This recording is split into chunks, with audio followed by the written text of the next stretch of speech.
Please join me in another round of applause as I introduce to you David Holden from U.S. House of Representatives.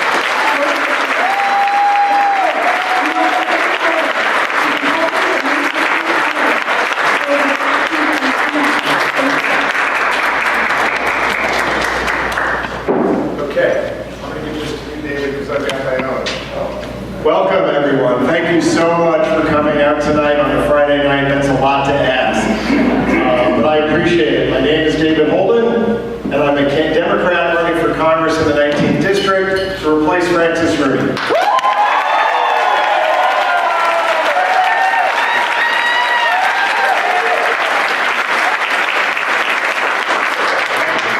And we can and we must do that because we're a nation in crisis, and I think we all know that.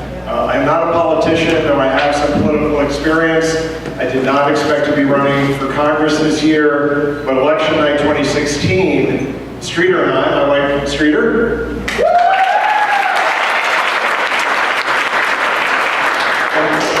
once we regained consciousness, realized that we had to do something more than we had done. So we were active, we voted, I called people, we wrote a little check, but it wasn't enough.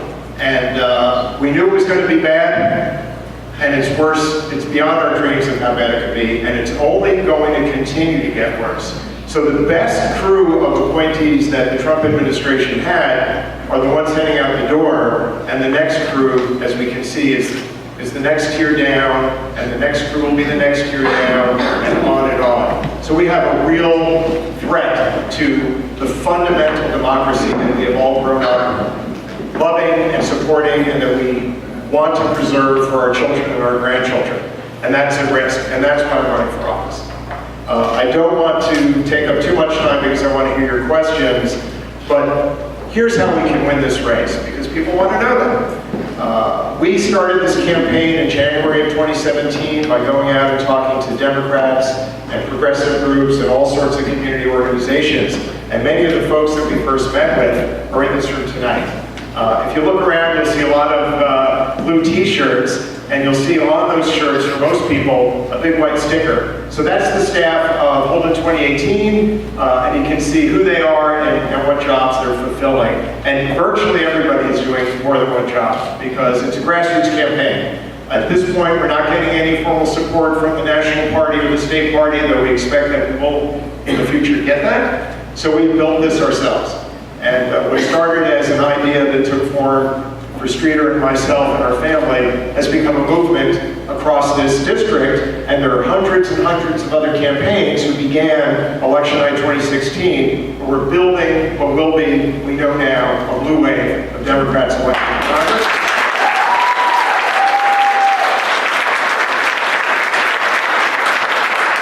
And this district is not nearly as red as some people believe. This district is about 65-35. Francis Rooney spent $5 million in 2016, 3 to 4 of that his own. The Democrat spent, after getting on the ballot, $5,000, and he got almost 35% of the vote. So that's where we start. Right? So we don't need the same kind of swing that Senator Doug Jones got. That was exciting. My first mic drop. And we don't need the kind of swing that Congressman Conor Lamb got in Pennsylvania this week. We need 6 people. So this is going to happen, folks. And you're in on the, not the ground floor, but definitely the first floor. So before I open it up to your questions, I just want to talk about the thing that is most pressing on my heart and in my mind today, and that is what happened in Parkland, and what has happened more times than we can count over the last 30 years in this country, which is the murder of children in their classrooms by people with weapons of mass destruction. Because that's what an assault weapon is. It is a weapon of mass killing whose only purpose is to kill as many people as quickly and as violently as possible. It has no place in sportsmanship. It has no place in hunting. You know, I was trained in marksmanship and firearm safety by NRA-trained instructors when I was in the Boy Scouts in the 70s. And I competed with my troop mates. I was a terrible shot, but I learned how to handle a weapon. It was important to me and to my family. My father had been in the U.S. Army Infantry in Germany, D-Day plus 30, so I understand the role of the militia and the military in protecting our freedoms. But this is not what the Second Amendment means, and I support the Second Amendment. So we had, for about a decade, an assault weapons ban that we need to reinstitute. And you will hear...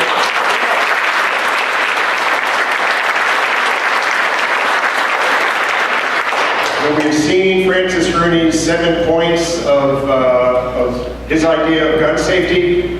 That's like putting a Band-Aid on an amputation. It doesn't get to the heart of the matter. And the heart of the matter is, when we remove these weapons from the hands of individuals, mass shootings don't happen.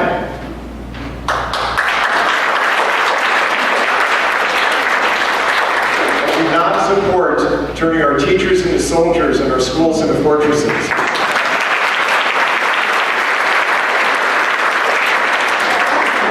So I went to public school in New York City in the late 60s and early 70s. Not exactly, you know, the peak of New York's experience as a safe community.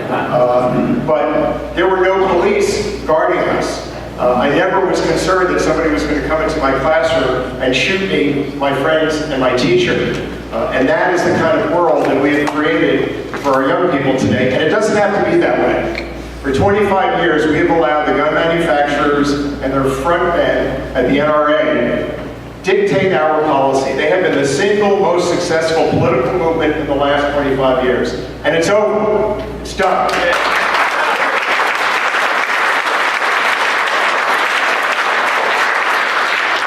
I've been told it's not smart politics in this district to talk about this issue with such passion, but I don't care. I will stand. Or I will fall on this issue of what I believe to be best for our safety and our freedom in this district and in this country. So the NRA's position, as we know, and this is not the NRA membership. The NRA membership agrees with the efforts of groups like Moms Demand Action in every town for gun safety, that we have to have universal background checks, we have to eliminate all the loopholes. They actually even agree that we need to limit access to assault weapons. But the leadership of the NRA reports only to their funders, which are the gun manufacturers. So here's what we need to do beyond Francis Rooney's tiny little steps and Rick Scott's tiny little steps in the right direction. We need to lift the ban on the CDC investigating and researching the impact of gun violence on American families. We need to reinstitute the assault weapons ban, and we need to strip the gun industry of their shield from liability.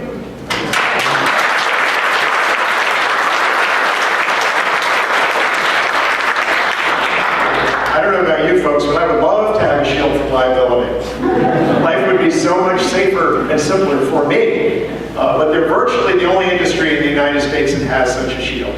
And it needs to be undone. Because when a car is defective and somebody is injured, then the manufacturer is held responsible. And that's true for virtually every product built and sold in this country, except for guns. So that's what we're going to do going forward. I wanted to just put that out there because I know that's what I'm thinking about. I also want to mention that the reason we're seeing this shift is because of the young people from Parkland and around the country.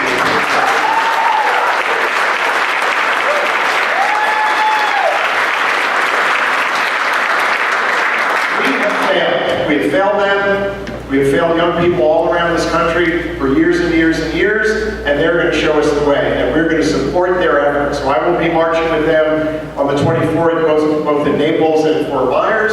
I invite you all to join us, and in 1 second I'm going to open it up to questions, but first I want to introduce someone I'm proud to be running with this year, Sarah McFadden. Please stand up.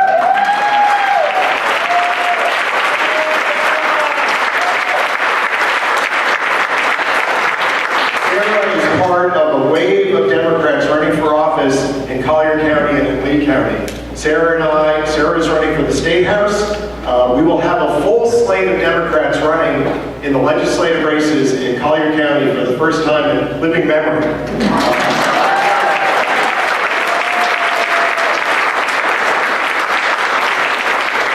Sarah is serving in Tallahassee and I am in Washington. We will be collaborating on how we can solve problems together at both the state and national level. So I'm really thrilled to have Sarah here.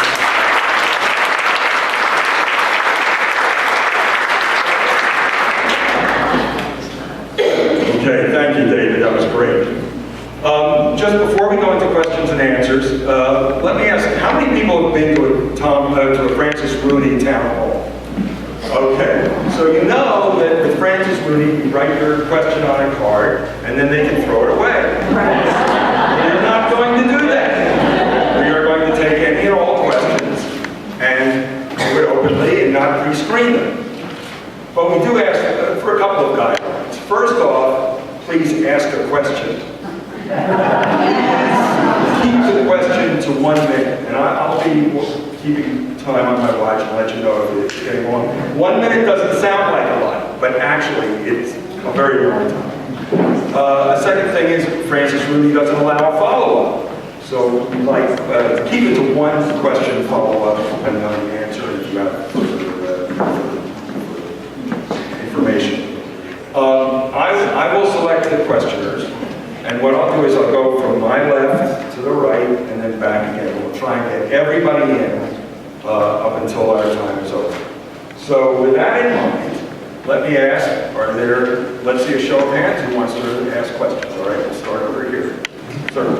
So how close are you getting to 5,000 signatures you need? Great question. Not as close as we'd like to be. So we're probably right now over 3,000. I can't give you a precise answer because so many people, including a lot of folks in this room, have been circulating petitions. But we need more. We need 4,802 approved signatures, which means we've got to have more than that because they typically kick out 20 to 25% of the ones that were submitted. But as much as I don't want to write a check for $10,000 to the state of Florida, we are prepared to do that. We will be on the ballot.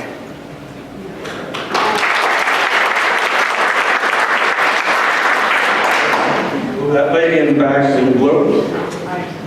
David, where do you stand on the Equal Rights Amendment? Because a lot of folks are unaware of the fact that there is a petition in Congress to remove the deadline for the Equal Rights Amendment, so that we just need 2 more states rather than starting the ball rolling all over again. So I'm just wondering where you stand on gender equality in the ERA. Well, this is like home cooking for me because I spent a lot of time growing up with my mom at ERA rallies. I'm 100% in support of any efforts to get the ERA passed and accepted as part of the Constitution.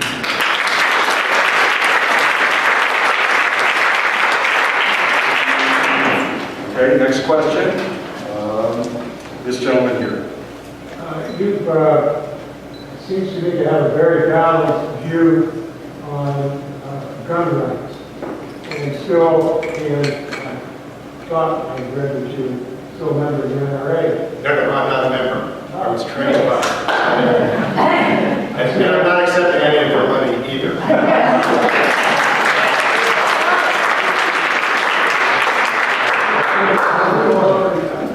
So I was just going to ask, how can you, in the same way, parse the issue that seems to be driving the evangelical movement, that's abortion?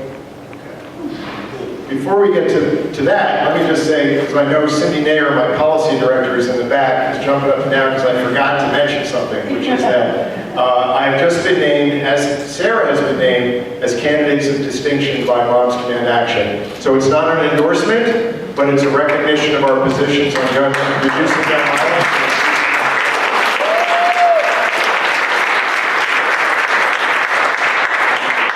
And it's on the road to endorsement. And this is, we're running for political office. We know what the NRA can do, the resources they bring to bear, not just in direct contributions, but in mobilizing support. But I'm hoping that we're going to have 4 million moms and 4 million other folks supporting 4 million moms in helping us get our message out. So let me answer your actual question about about reproductive rights. So I support 100% a woman's right to make her own medical decisions.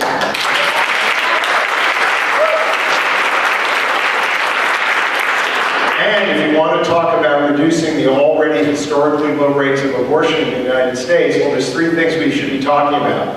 One is making sure that we fund contraceptive services like Planned Parenthood and community health centers. The second is to make sure that our children receive thorough and scientific education on their own fertility. The third is to re-support, I believe these funds have been stripped out of Trump's budget, support investment in adoption services. So, the reality is that the folks that have been using reproductive rights as a wedge issue aren't really interested in the rate of abortion, they're interested in the control of women.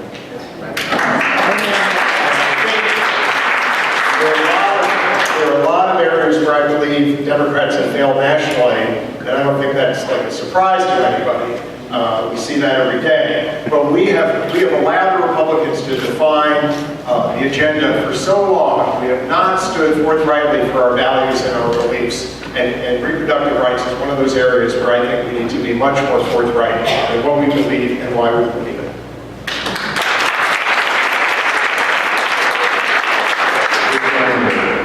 In the blue shirt.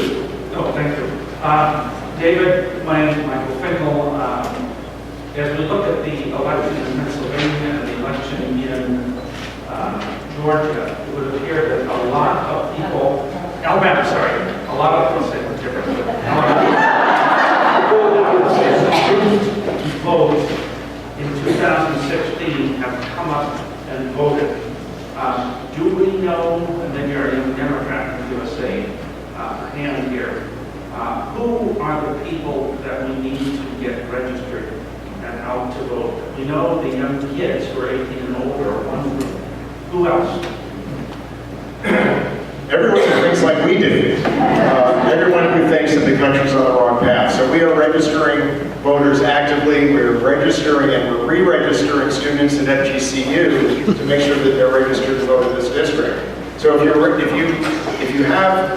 can register here and you're not registered here, please do so. And if you're not registered as a Democrat, please do so for the primary at the very least, which if there is a primary will be August 28th. So we're reaching out into the Hispanic community, the immigrant community, the Haitian community. There are a lot of communities that we're reaching out to for, not just petitions, but to make sure not only that folks are registered, but that if you are registered and you want to vote by mail, that you are able to do that. Because there are, 15 different ways that the state of Florida wants to stop you from voting.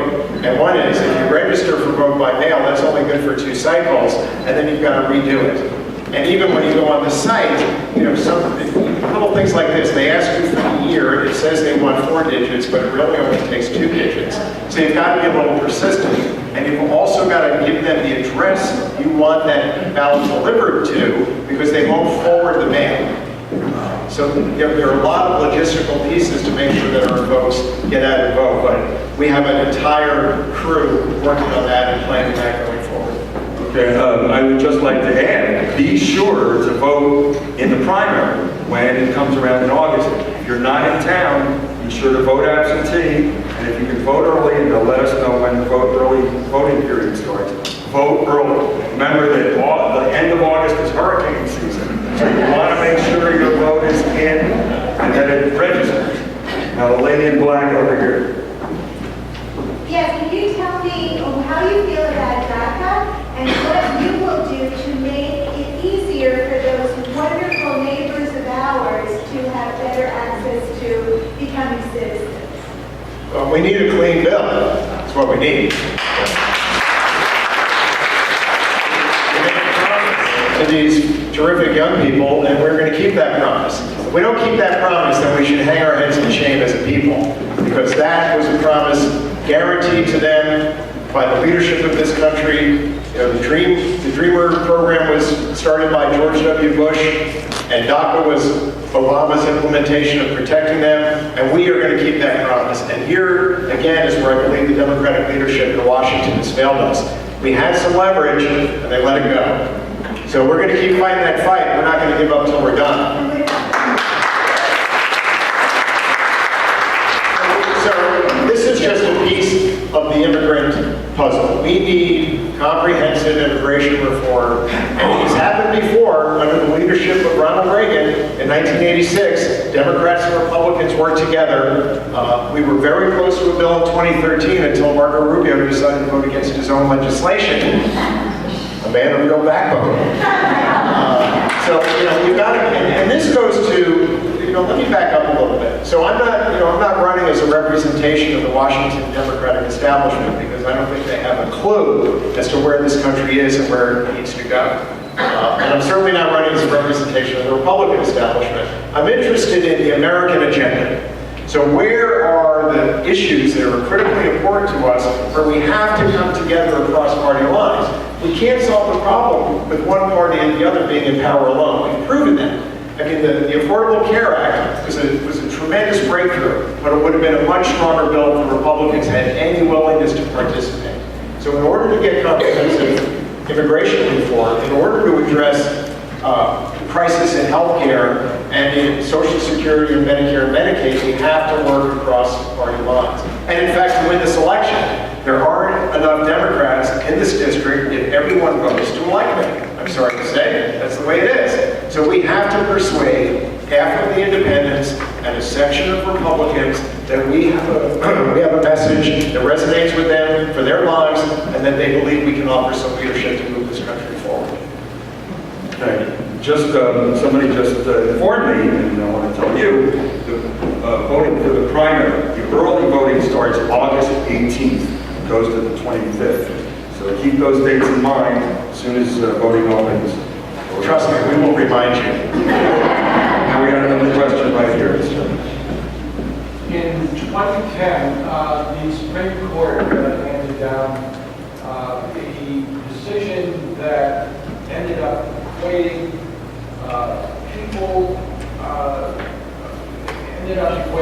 speech to money and ended up equating corporations and people.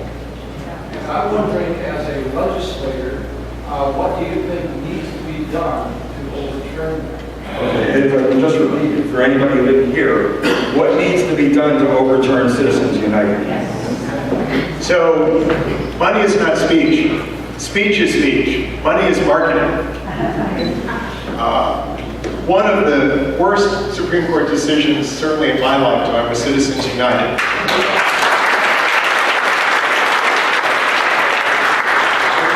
It opened the floodgates to what we have now. When the Koch brothers commit to spending $400 million in the 2018 elections, it's not for our benefit, it's for their benefit. So we have billions and billions of dollars flooding the system that we don't even know where it comes from or even who's spending it. And I want to ask these two young ladies here to stand up because they are here.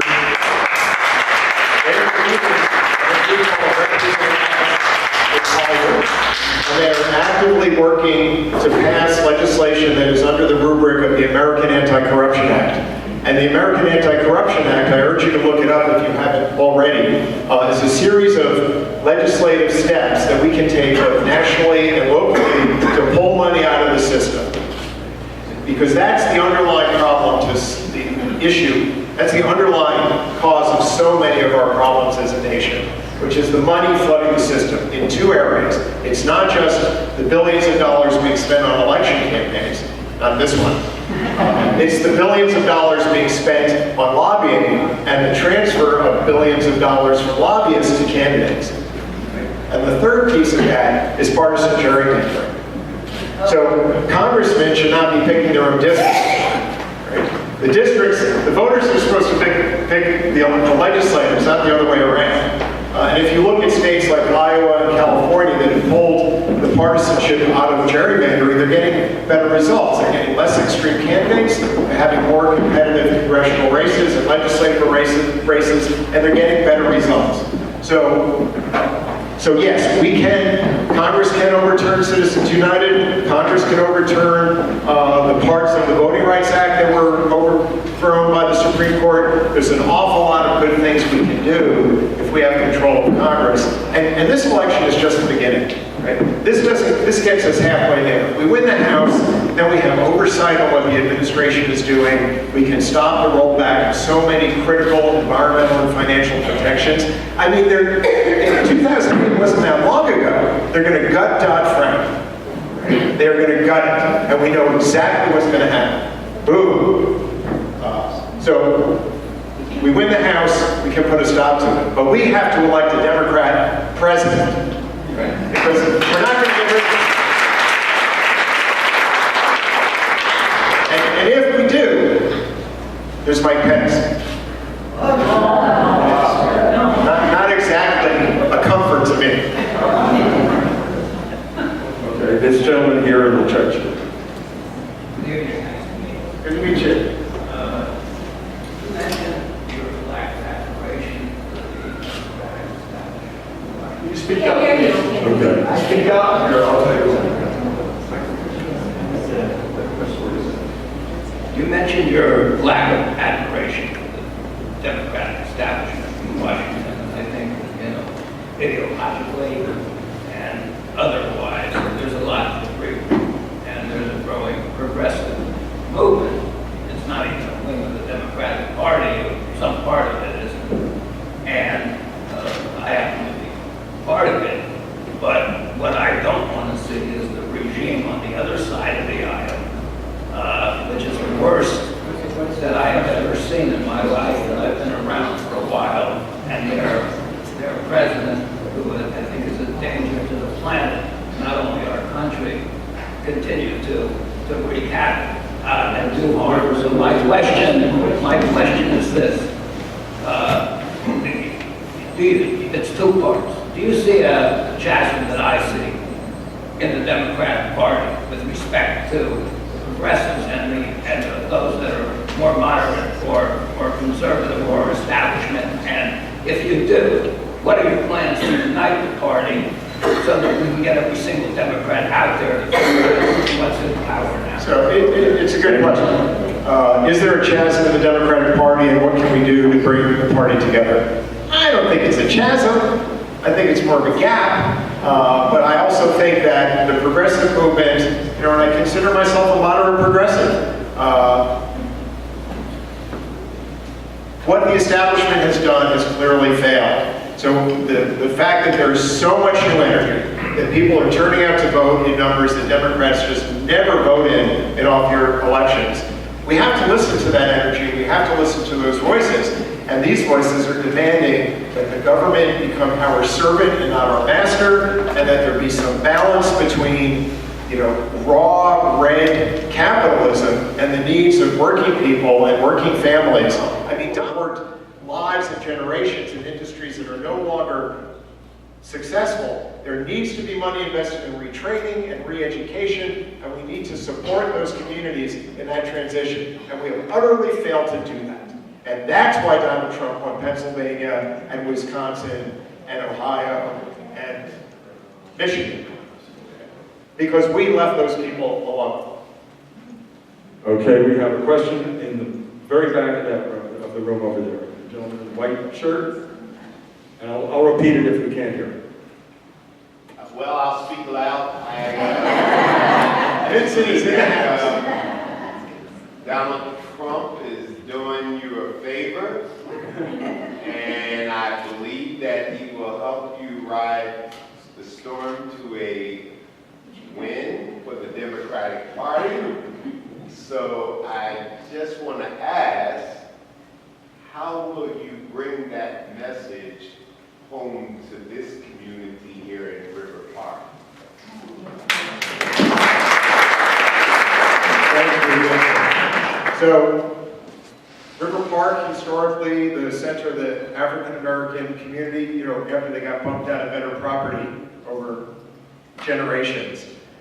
This is a challenge for me personally and for the Democratic Party. So when I speak to the African American community, they say with great frankness, both here in Lee County, in Dunbar and other parts of Lee County, you know, how am I different from the last 12 guys who came in asking for their vote and never coming back? And, you know, that's a hard thing to hear, but it's the truth. And my response is the only response I think has any integrity, which is, you know, I am here to listen and learn. I believe that we can work together and that I can support you in your aspirations, and I will keep coming back and listening and learning until we get to a place where you feel you can support me. But there's a lot of work that needs to be done to invest in these communities for young people, for seniors, for jobs, infrastructure, and housing. We've got a lot of work to do. Okay, next for the gentleman in the checked shirt in the back. Yes. Oh, the gentleman behind you. You. Yes. I'll check strike. I am a US, you probably noticed not from my accent, I wasn't born here, but I am a fully paid up member of this society. My question is, could you tell me what the 3 things you're going to do to make sure that our air is clean and our water is clean, and how that differentiates from Rooney? In every way measurable. Francis Rooney's, you know, attempt at environmental policy is to fly big shots over the Everglades in a helicopter.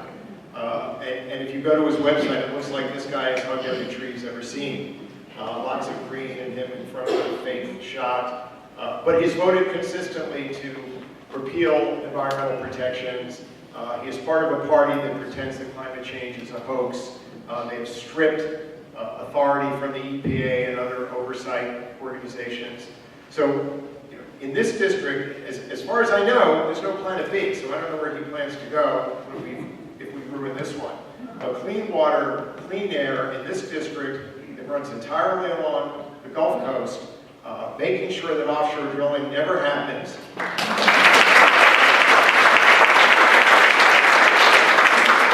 Making sure that we have a plan in place for Okeechobee that actually reflects the science and the realities on the ground, which the plan that Rooney is supporting absolutely does not. Making sure that we're prepared for what may be a series of superstorms as our climate shifts. Making sure that we don't allow people to dump dirty water into our aquifers, which the governor is now allowing and which the president is now allowing. These are critical issues. We have to preserve, it's not just for us, it's a legacy that and a stewardship that we owe our children and our grandchildren to keep the water and the air clean. And this is not some crazy democratic idea. I mean, the EPA was created by Richard Nixon, the Clean Water and Clean Air Act was signed by Richard Nixon. Republicans were at the forefront of environmental activism in the 60s and the 70s. So it's not that the issues have changed, the party has changed. It's become extreme to the utmost. Then you've got to pick on them. I'm picking, okay, this lady here. Well, you answered 2 of my questions, but now I have another one. What about the opioid epidemic? And it is large here in Pine County and Lee County. Yeah, it's large everywhere. Yes. So as some of you may know or may not know, I'm a sober alcoholic. I've been sober 15 years in 1 day.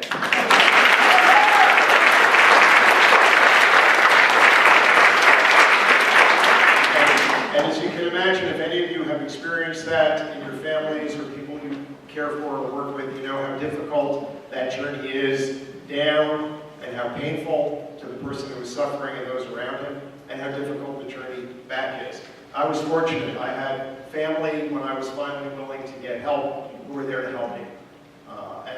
And there were resources to support me as I learned how to live a sober life. And those resources don't exist for everyone. So the opioid epidemic and the other epidemics of addiction did not happen in a vacuum. We have an unrestrained pharmaceutical industry that has dumped pills in communities that, you know, millions and millions of pills in tiny little towns with very little oversight. And in fact, I'm sorry to say President Obama, I hope, accidentally signed a piece of legislation that made it harder for the DEA to track down and control some of the dumping of opioids in our communities. I believe fundamentally that addiction has to be treated as a public health issue and not as a criminal justice issue.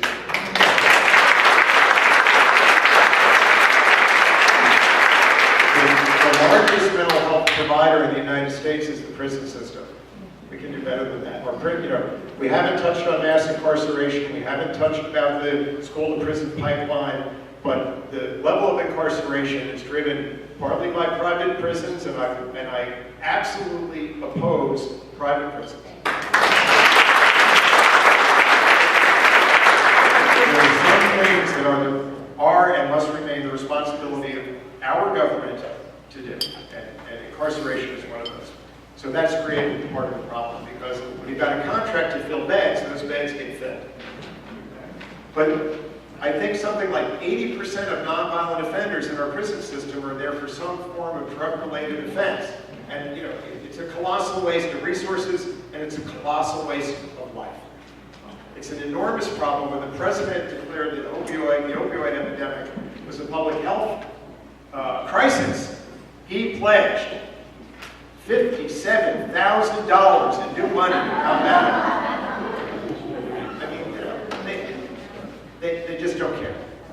So that's why I'm running, and that's why we have to elect Democrats to the House and to the Senate and to the state legislature so we can change some of these. Would you be able to build the hospitals? I mean, psychiatric hospitals for people. They had one in Arcadia, and they opened the doors and dumped all these people out, and they ended up in jail.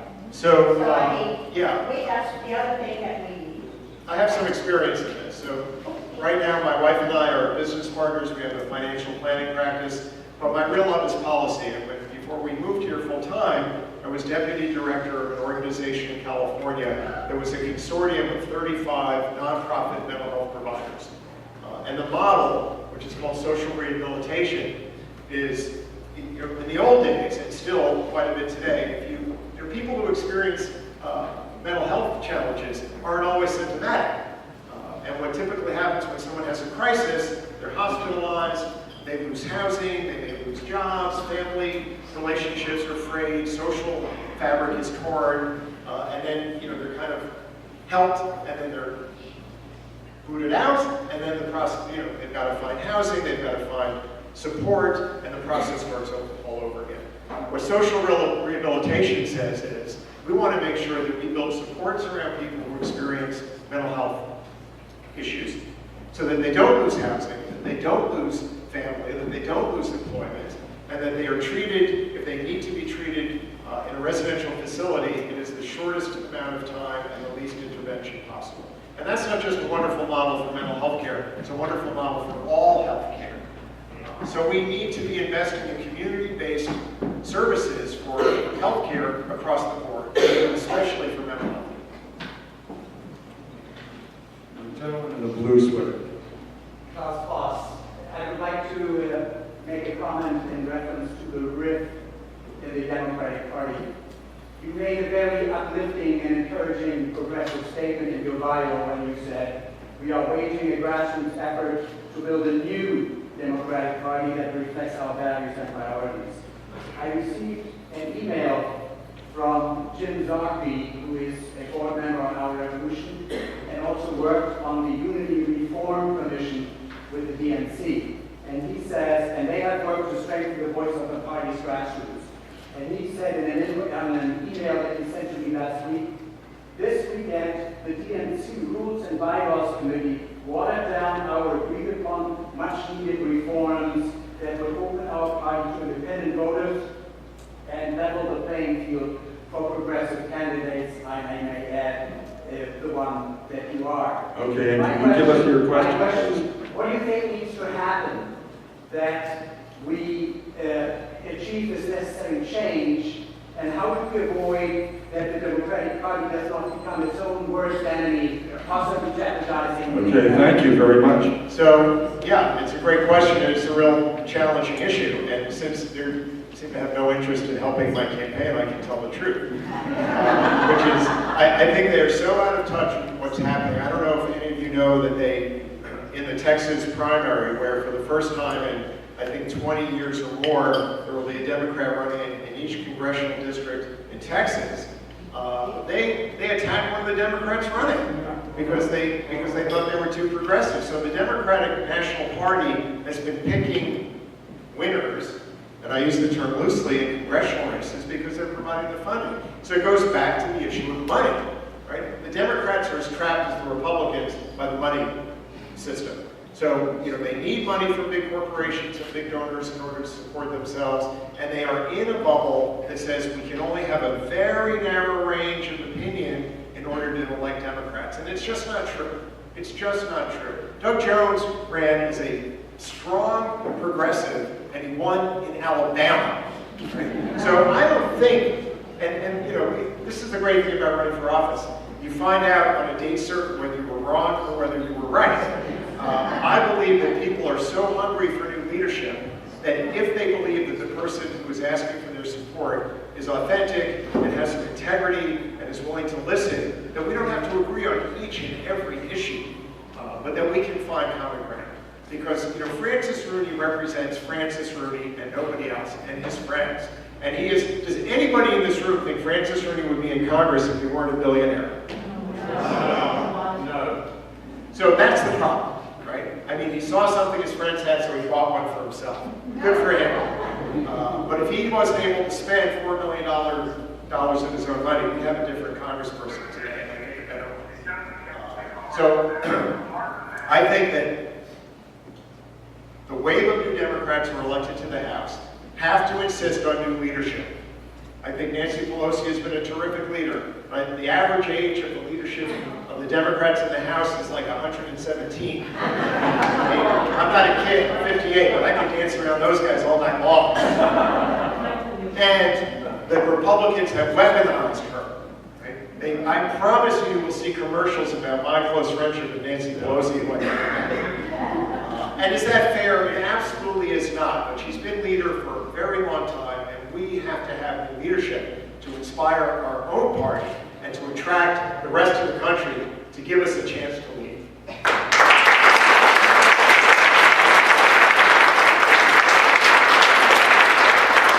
This lady with the stripes has been waiting a really long time. Thank you. Say in the black sweater. I got a better view. Good evening, David. I'm Barbara Lewis, and thank you for being here. You really led into my question, and I can't believe I'm asking this. You haven't even been elected yet. But you're right, Chuck Grassley is 84, Orrin Hatch is 83. Chuck has been a senator for 37 years. Orrin Hatch has been a senator for 7 terms, 41 years.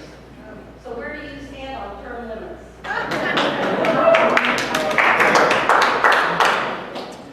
I am somewhat conflicted on term limits. You got to know when to go home. But what has happened in states, and you can look at it here in Florida, in the state legislature, when you have really strict term limits, staff becomes much more controlling, and outside lobbyists become much more controlling of the process because, you know, 6 years doesn't really give you the capacity to understand how to lead a chamber. So I think that some term limits, and I also believe that the people should be making that decision ultimately. But, you know, I don't plan on staying there forever. And I'm still working it out in my own mind. I mean, I know that there are many people who strongly support it.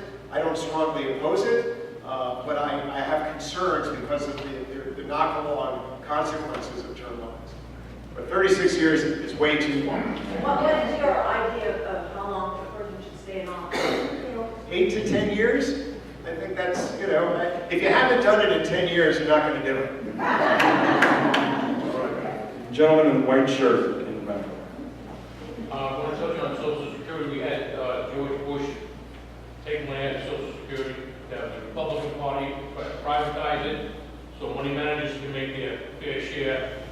The Social Security is more like a defined benefit. The employee makes a contribution, the employee makes a contribution for a certain fund, which is supposed to take care of retirements. I don't think a lot of people understand that, that's what they're trying to do. And the same thing with Medicaid. You work all your life, you get to a position in life, and then all of a sudden you have people who want to take it away from you. I do believe they tried to close the Social Security office, they were stopped. That is not a government It's our money, not their money. Your situation, or your feelings on that? So I couldn't agree with you more. And I don't use the word entitlement because when you've paid into the Social Security Trust Fund your whole working life, and when you've paid taxes to support Medicare and Medicaid your whole working life, that's not an entitlement. That's something that the country owes you.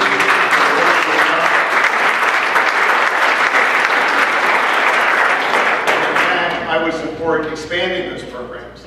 Now we've got to figure out what works best for everybody. But those programs are at the bottom of what allows so many millions of Americans to have some peace of mind economically and in their health care.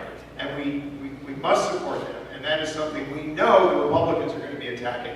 I mean, they just, with this tax bill, they just blew a $1.5 trillion hole in the deficit. And it's not like we got to scratch our heads and say, gee, I wonder what's going to happen. Because we've seen this movie twice before, right? We saw the Reagan version of this movie, and we saw the Bush version of this movie. So when they pass these incredibly regressive tax bills that shoves trillions of dollars to people like Francis Rudy, who probably doesn't need another yacht or another $30 million house, and pulls it away, the way they balance that hole is to attack and weaken critical social safety net programs. They've done it twice before, and you know, Paul Ryan is up nights thinking about how to cut Social Security, Medicare, and Medicaid. I mean, this guy read one book in his whole life, and happened to be by Ayn Rand. Yes. Yes. As a native Floridian, thank you for coming and talking about the environment. Also, thank you for talking about your thoughts on the NRA, because I send my son to Fort Maple Middle School every day, and my husband goes to work as a teacher in Lee County every day. It terrifies me on every level what's going to happen. And as a disabled American who worked on Everglades science, I'm glad to hear what you're saying. But as somebody who went to Francis Rooney Town Hall, I wanted to bring up a question regarding my prescription costs. And I'm just going to read this, so just give me a second to put on my little glasses, because I'm just going to read this off, because I have several rare diagnoses, which means that I don't have the option to go to generic medications. I rely on the drugs that are classified as orphan drugs. My total drug costs, and I'm going for December, $8,476.96 for December. So now I'm going to read off from, what my year to date, this is from January, $112,693.80. That was year to date. Francis Rudy told me that the reason for that was because of the industry had too many lawsuits. And that was the reason for my drug costs being so high. That's not the reason my drug costs are so high.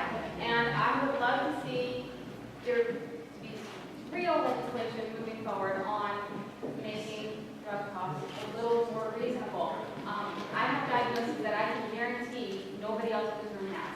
And I just want to know, where do you stand on that? Because healthcare, we talked about it, but drug costs, I know that there are people much older than me who are concerned about that.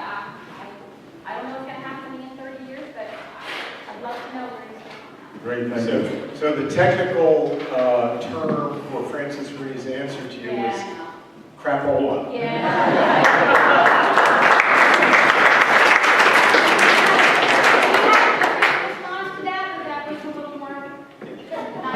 So this is one of the Republicans' favorite little whipping posts, which is litigation costs. They are dying to do tort reform, and tort reform is to keep Americans who are injured from being able to sue the people who injured them. Right? So I do not support that. And this morning I spent a fair amount of the morning with my policy director talking about how do we bring down drug costs.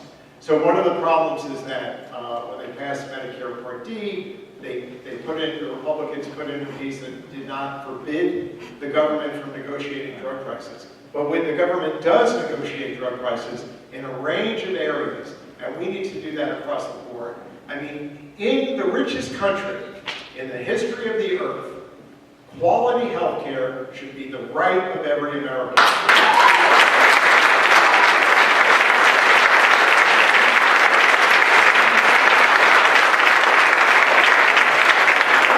We pay the most and we get the least of any industrialized country, and it's a tragedy, and it's got to stop, and we are going to stop. I think because of the Republicans' insistence on undermining the Affordable Care Act, that it is compelling people to look at other alternatives. And I don't know entirely what the mechanism is, but I know that the result is quality health care for all, not just access, but health care. And that includes making sure that people can afford their medications, regardless of what medications they need.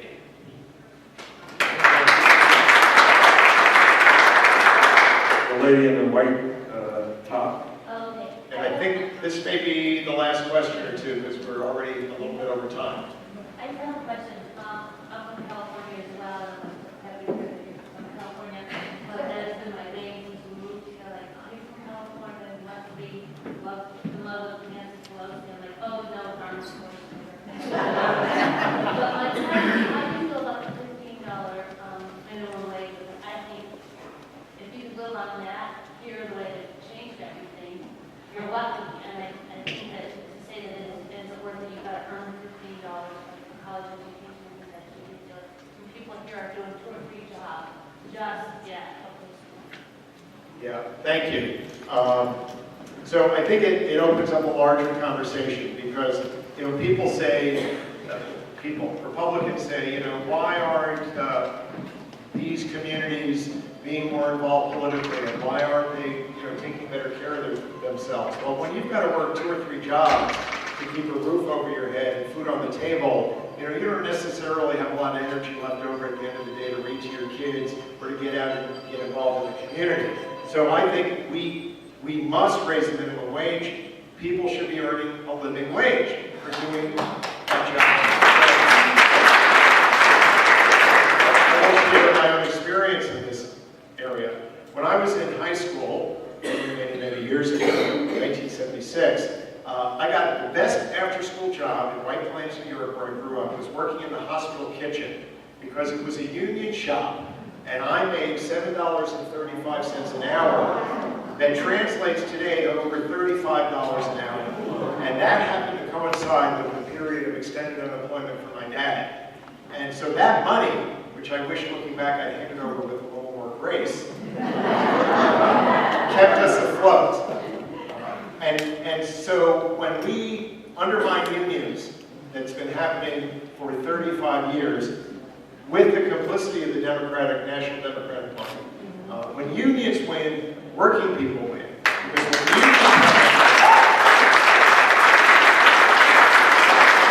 when unions have living wages, that transfers to the rest of society.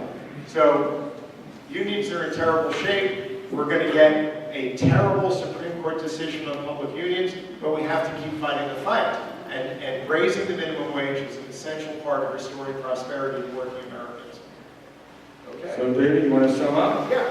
Thank you all so much. If I didn't get to your question, you can either talk to my staff or to me, or reach us at Holden2018.com. If I don't put in a plug for fundraising, I will be beaten within an inch of my life by my staff. So it takes resources. It takes an investment of money in these campaigns. We have raised more money than any Democrat has running for this seat in a year. It's painful. It's $1 at a time. We make every dollar do the work of $3 or $4 because it's your money and we take it very seriously. But we need more resources to be able to get our message out. We are not going to be able to outspend Francis Rooney, and we don't think we need to. We have a terrific plan. We will be making extensive use of social media for outreach. We'll be using mail, radio, and some television. But we can really use your help in that area. Go to Holden2018.com. There are folks over here who would be happy to help you make a contribution. Please stay engaged. Please stay in touch. We'll be doing town halls throughout the district. Anytime I have a chance to talk to you, it makes me very happy. Have a wonderful night and wonderful week.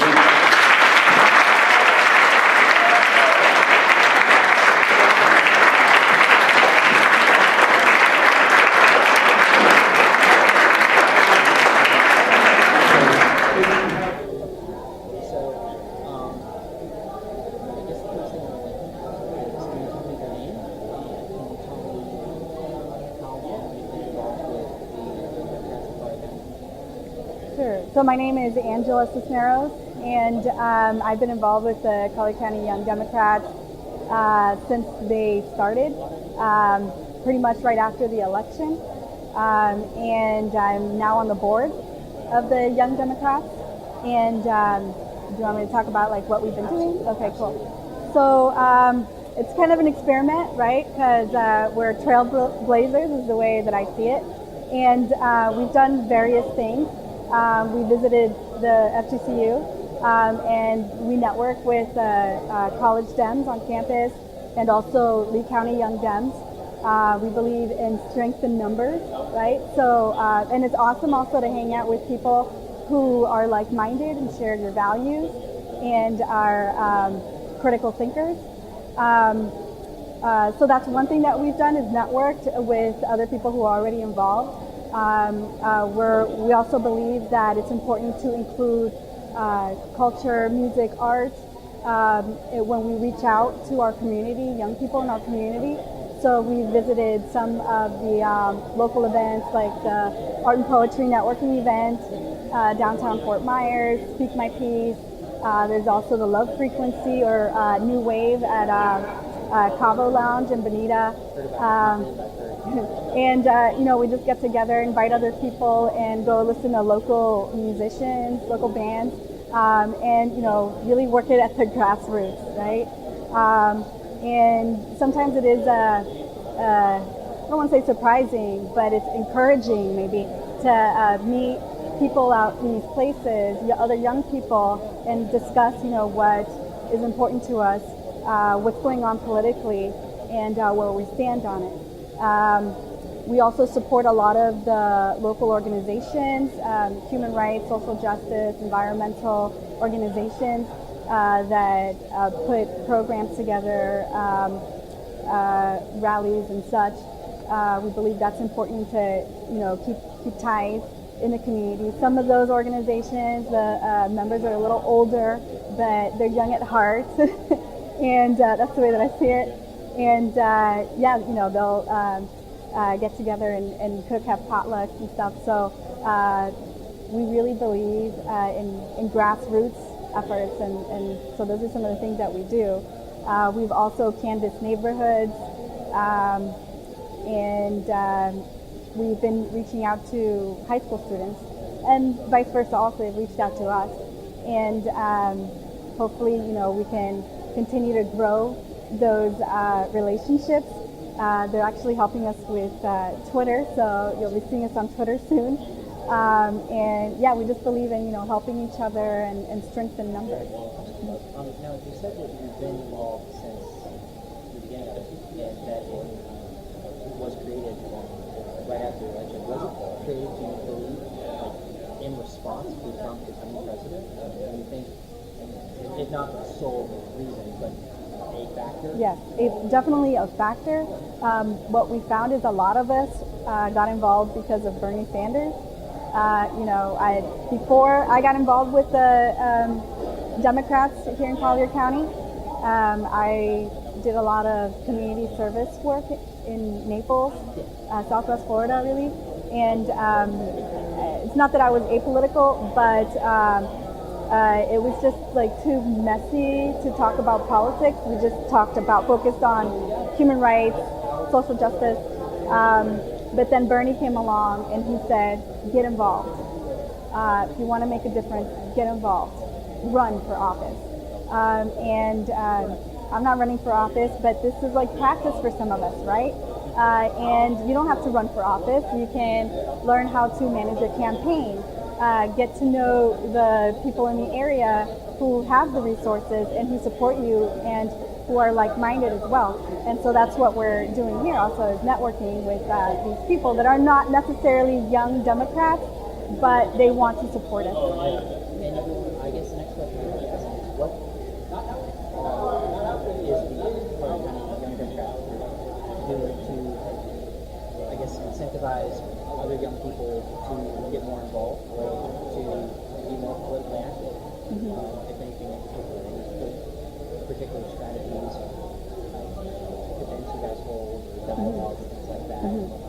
Well, we have open meetings, we have closed meetings, and we have socials. And we try and make it fun, you know, because you don't want to just go to a lecture and have somebody speak at you. We want people to participate and to think critically and to share their ideas. Personally, I believe in being the change, right? And when you are the change, then you can encourage people to also maybe take the same steps, or to think about how we get there, where we all want to be, right? But maybe from a different angle.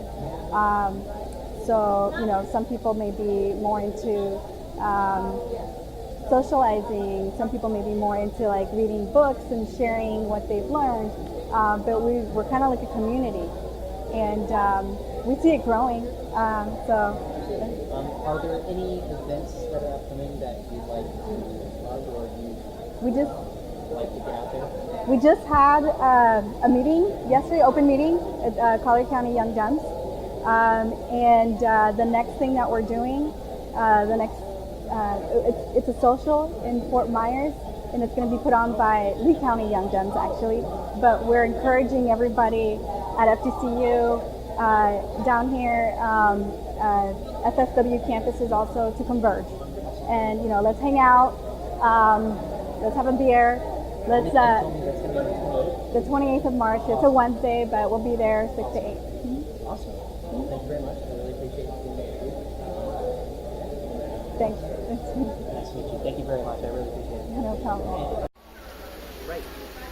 So, sir, would you mind by starting by telling me your name? Sure, my name's Edmund Jackson. Edmund Jackson. And Edmund, how long have you been involved with the youth campaign? Oh, not very long. I mean, I would say at this point it's going on a few months. Yeah. And how have you seen the political climate change since the 2016 campaign election, if you have at all, any change? That's a good question. Well, I certainly have seen it change. And I've seen it in a number of ways. So first and foremost would be the fact that A, people are talking about politics, and I mean it's everywhere. You can't escape it, whether you would like to or not.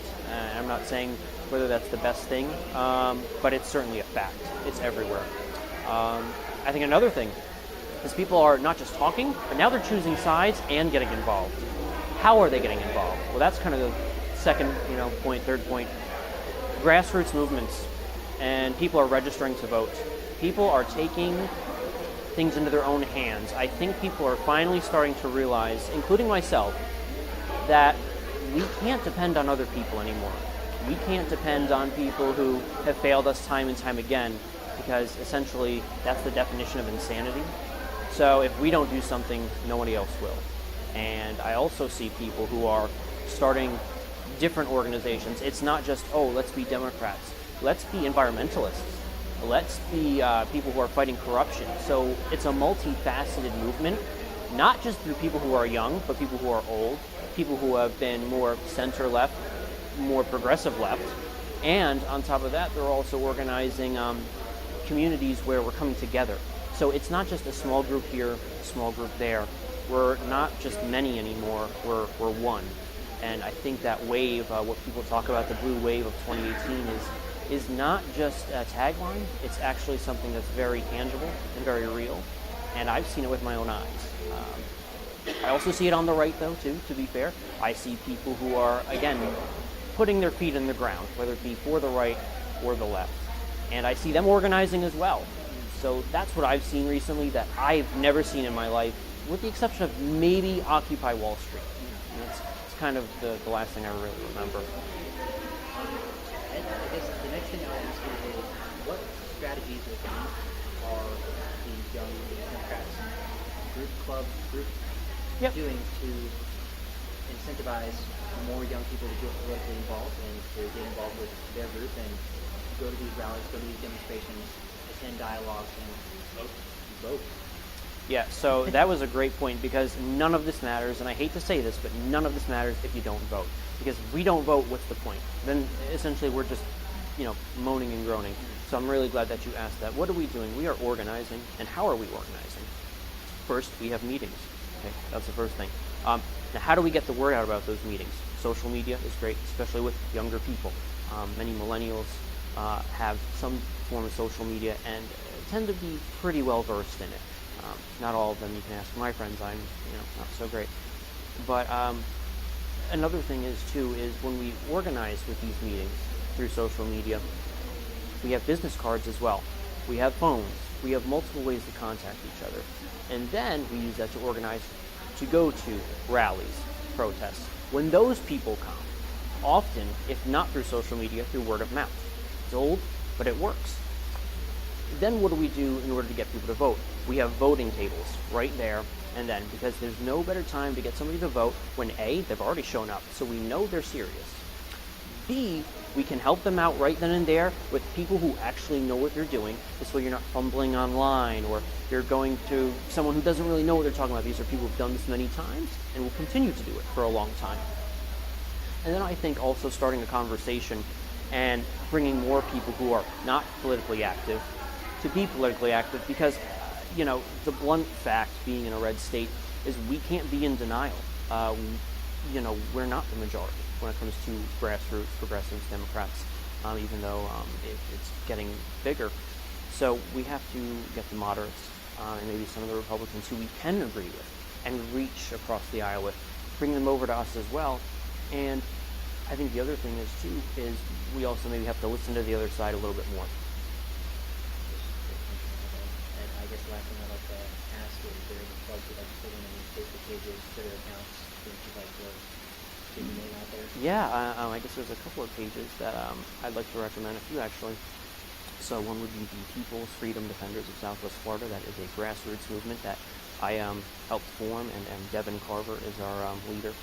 And Ezra is one of the other leaders who I think is going to be taking over pretty soon. We also have Southwest Florida Indivisible. Now, I'm not directly involved with them, but I know they do a lot of good for the community. That's just kind of a grassroots movement. If you want to look at for yourself, you can see what they stand for. I'm not endorsing them. I'm just saying that they're pretty active. And also the Lee County Young Democrats, which I'm a part of. And again, I hold no title, but I'm a part of it and I support their cause. And also the Lee County Democrats as well, the Collier County Democrats, and the Collier County Young Democrats. So no matter where you are, this is a group for somebody. And I would like to point out too, the Young Democrats are not always excluded from being part of the Democrat Party. It's just if you have different ideas, you can present them there, and it's more of a younger atmosphere to kind of move maybe in a more progressive movement.